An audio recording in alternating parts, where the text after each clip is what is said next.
मैं पेशे से एक डॉक्टर था और अपने शहर के ही एक सरकारी हॉस्पिटल में ड्यूटी करता था।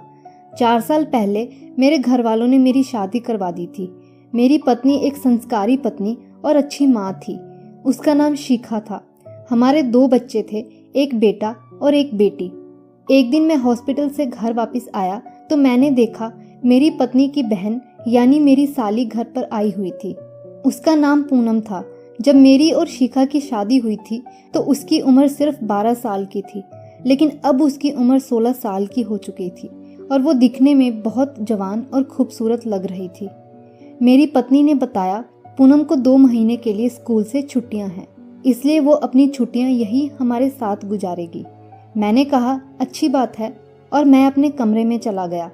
आज हॉस्पिटल में बहुत काम था, इसलिए मैं काफ़ी थका हुआ था, इसलिए बेड पर लेटते ही मुझे नींद आ गई। दूसरे दिन सवेरे पूनम मेरे लिए चाय लेकर आई। मैं अभी नींद में था। जब वो मेरे पास आई तो मुझे लगा ये मेरी पत्नी शिखा है। मैंने उसे पकड़कर अपने पास खींच लिया और उसके होंठों को चूमने लगा। वो भी मेरा साथ देने लगी। फिर जैसे ही मैंने आंखें खोलकर देखा तो ये पूनम थी। मैं तुरंत पीछे हटा और माफ़ी मांगी। उसे चूमने से मेरे पूरे शरीर में तो बिजली सी दौड़ गई थी।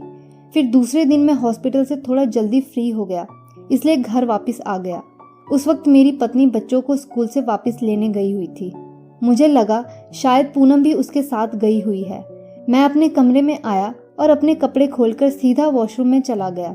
जैसे ही मैंने वॉशरूम का दरवाजा खोला तो पूनम बिना कपड़ों के पूरी तरह से नग्न मेरे सामने खड़ी थी। उसे देखते ही मेरी तो जैसे सांसें ही रुक गई। उसके शरीर का हर एक अंग पानी से भीगा हुआ था। दिखने में वो कहीं से भी 16 साल की नहीं लग रही थी। उसने मेरी तरफ देखा और हंसने लगी।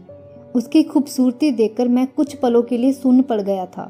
फिर कुछ देर तक उसे सर से लेकर पांव तक देखने के बाद जल्दी से मैंने दरवाजा बंद किया और कहा, नहाने से पहले दरवाजा लॉक कर लिया करो। सॉरी, मुझे नहीं पता था कि तुम अंदर नहा रही हो।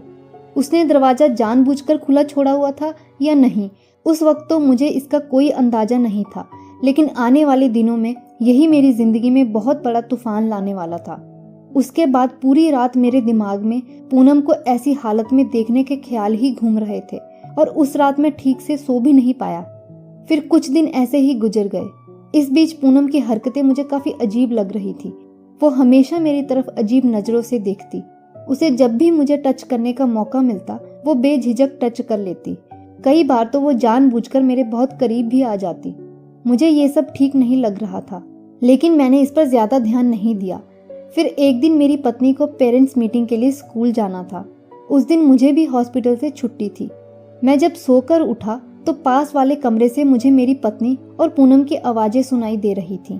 मेरी पत्नी पूनम को अपने साथ पेरेंट्स मीटिंग में ले जाना चाहती थी, लेकिन पूनम ने कहा उसकी तबीयत ठीक नहीं है, इसलिए वो नहीं जा पाएगी। तब कुछ देर के बाद मेरी पत्नी बच्चों के साथ स्कूल के लिए निकल गई। मैं और पूनम दोनों घर पर अकेले थे। मैं अपने कमरे में बैठकर टीवी देख रहा था। तभी पूनम मेरे कमरे में आई और मेरे काफी करीब आकर बैठ गई और कहने लगी, क्या आप मेरे सर पर हाथ लगाकर देख सकते हो कि अगर मुझे बुखार है या नहीं। उसने अभी भी बहुत ही पतली सी नाइट ड्रेस पहन रखी थी, जिसमें उसका पूरा बदन साफ साफ दिखाई दे रहा था। मैंने ज्यादा नहीं सोचा और उसके सर पर अपना हाथ रखकर देखने लगा। उसका सर बिल्कुल ठंडा था। जब मैंने उसे बताया कि उसे बुखार बिल्कुल भी नहीं है तो उसने हंसते हुए कहा, आपको तो मेरा असली बुखार शायद नजर ही नहीं आ रहा। मैं उसकी बात समझ पाता उससे पहले ही उसने मेरे होंठों से होंठ मिला दिए।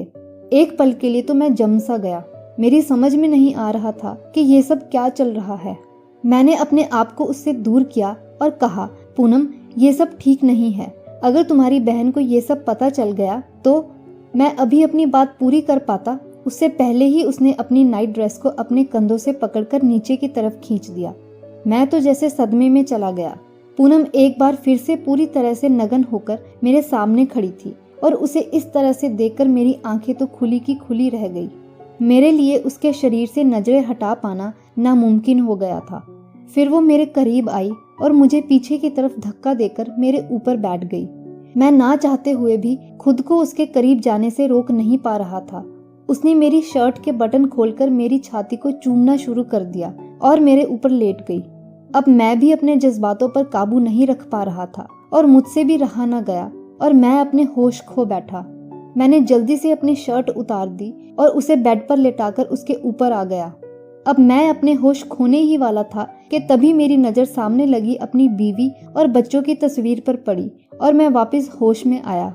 मैं अपनी पत्नी से बहुत प्यार करता था और किसी भी हाल में उसे धोखा नहीं दे सकता था। अब मैंने पूनम को धक्का देकर अपने से दूर हटा दिया। उसने फिर से मेरे करीब आने की कोशिश की तो इस बार मैंने उसके मुंह पर एक थप्पड़ लगा दिया। फिर गुस्से में वो मेरे कमरे से बाहर चली गई। कुछ देर के बाद मेरी पत्नी घर वापस आई तो पूनम ने उल्टा अपने कपड़े फाड़कर मेरे ऊपर उसके साथ जबरदस्ती करने का इल्जाम लगा दिया। मैंने अपनी पत्नी को समझाने की बहुत कोशिश की कि मैंने कुछ भी गलत नहीं किया, लेकिन वो मेरी कोई बात सुनने को तैयार ही नहीं थी और रोए जा रही थी। तब मुझे याद आया, एक बार 6 महीने पहले हमारे घर में एक चोर घुस आया था। उस वक्त मैं काम के सिलसिले से शहर से बाहर गया हुआ था। तब मेरी पत्नी ने पूरे घर में हिडन कैमरे लगवा दिए थे। मैंने अपनी पत्नी को कैमरे की फुटेज चेक करने के लिए कहा। तब सारी फुटेज देखने के बाद उसे मेरी बातों पर यकीन हुआ और उसके बाद उसने पूनम को बहुत डांटा और उसी दिन उसे उसके घर छोड़ आई। कई बार चीजें जैसी दिखती हैं वैसी होती नहीं, इसलिए कभी भी कोई फैसला पूरा सच जाने बगैर नहीं लेना चाहिए। आधा सच घर बर्बाद कर सकता है। आपको ये कहानी कैसी लगी कमेंट सेक्शन में ज़रूर बताएं। ऐसी ही और अच्छी कहानियों के लिए वीडियो को लाइक और चैनल को सब्सक्राइब करना ना भूलें।